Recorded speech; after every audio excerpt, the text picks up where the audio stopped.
Setting the right foundation. I discovered this blueprint through hard work and trial and error. I read a lot of mainstream marketing, persuasion, and sales material. And in developing my system, I studied training and programs where they specifically apply to individual parts of a commercial funnel. But I've taken this another step further.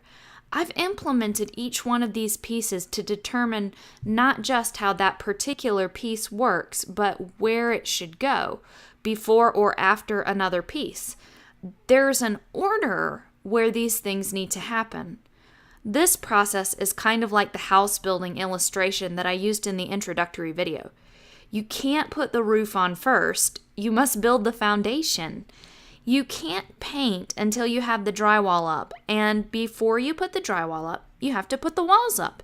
And you can't put the walls up until you have the foundation in place. You actually can't put the foundation in until the hole is dug.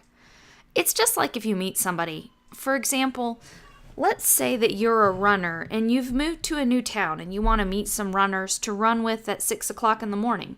So what do? You can go to a local running website, or you could go to a local social media website and then put up a notice to let people know that you're looking for runners that are currently running in your part of the city at 6 in the morning. So 10 people call you or respond to your notice, and you go through the process to determine if they're a good fit for the way that you run. Some people like to run faster than others. Some will like to run for 1 hour, while another person likes to run only half an hour and they want to jog for the rest of the hour. This process determines if they're a good fit for your current style and your running schedule. Through this process, you've narrowed it down to 3 people. Then you go and meet these 3 people at different times and you do a trial run together to determine if they're the perfect fit for your type of running. After you've had trial runs, you find that 2 of those people don't work. But you did find one perfect fit for someone you can run with. Then you begin your running schedule 3 days a week at 6 in the morning in your part of the city where you feel comfortable running. Notice that this process has a very specific order. You can't evaluate or conduct this narrowing down process in any other order. Even if you change a small part, it would still be extremely similar to the process that I just described. There would still be this filtering process. For example, you can't meet the people until you run the notice. You can't physically run with someone before you've had that first phone call to talk with them. In the internet marketing niche, the most widely used example of this is dating. You would not ask someone to marry you on the first date. There are a number of things that happen in order for this naturally to take place. There's a process that occurs. Why you must build relationship as you build your list. The process of building a relationship online with your list is almost the exact same in terms of psychology. You have to get to know people and they have to trust you. They have to believe that you're credible, and then they have to get to the place where working with you and buying from you feels right. Let me repeat this. People have to get to the place where things feel right. I'm about to make a statement, and I'm not sure if anyone has ever said this before. But online, the market spends so much time trying to figure out the perfect words. They say, if you use these words, people will buy. So if you use these words on your sales page or your email or in any campaign that you're running, they'll buy.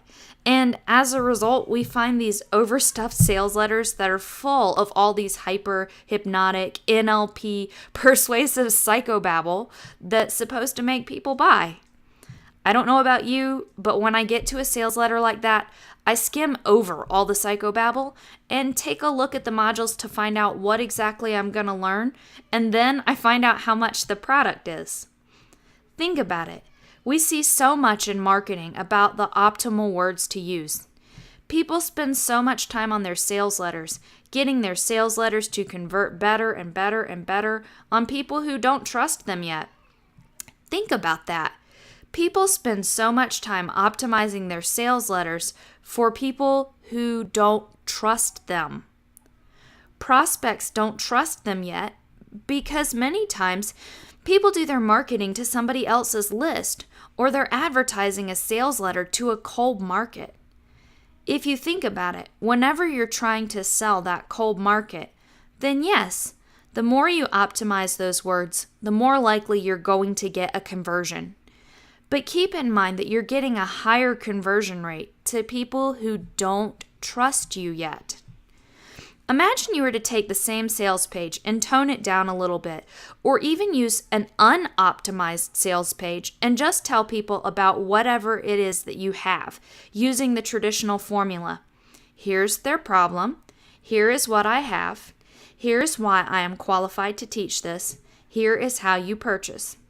Or you could have a fully optimized page, but don't try to push it on people that don't fully trust you yet. Instead, when someone comes onto your list, spend 5 to 10 days establishing trust and credibility before you hard pitch them something. Now, what's going to happen to your conversion rates? They'll go up. This is true whether we have a fully optimized web page where you use a traditional formula, just like the things that I talked about a minute ago. Our conversions are going to go up. Why? Because the people trust us.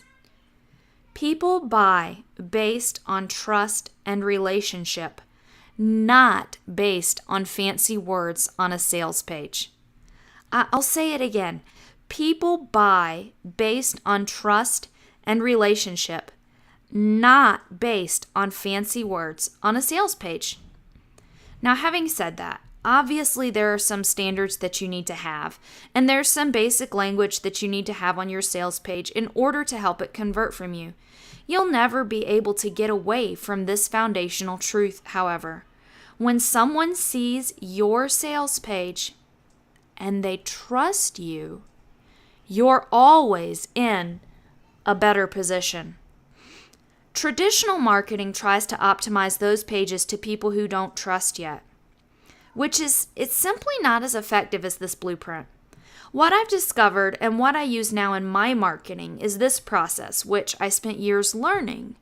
When you look back 10 or 15 years before I marketed online, I spent almost all my time studying communication. In fact, I've been listening to communication tapes since the age of 12. I was learning communication skills and learning how to communicate effectively with people. When I boiled down all that study into email marketing, I developed a 21-day pattern that says, we want to bring the prospect to a point where they trust us first. And once they trust us, we don't have to work so hard in order for them to buy from us. We're going to build trust via email. The reason we're going to do it via email is because it's very easy to systematize. For example, by using emails, we can implement a system that starts on a certain day and progress from there as we build a relationship with each person on our list. Every single day, we're going to draw a little closer to our list relationally until the time comes when they trust us enough. They trust us more than they trust anybody else that's emailing them in this specific niche. When they trust you more than anyone else in your niche, who are they more likely to buy from? It's the person they trust most. Think about it. When you buy, who do you buy from when you have choices? You'll more than likely buy from someone that you like and trust. You believe that they will be able to help you. You must get the people in your email campaign to trust you more than anyone else. What are some of the phases that we're going to have the people move through? I'm going to give you these phases, but I'm not going to say that they have to occur in this exact order. However, this order actually works very well, and it's a natural order, so it's a proven place to start, and we're going to jump into that in the next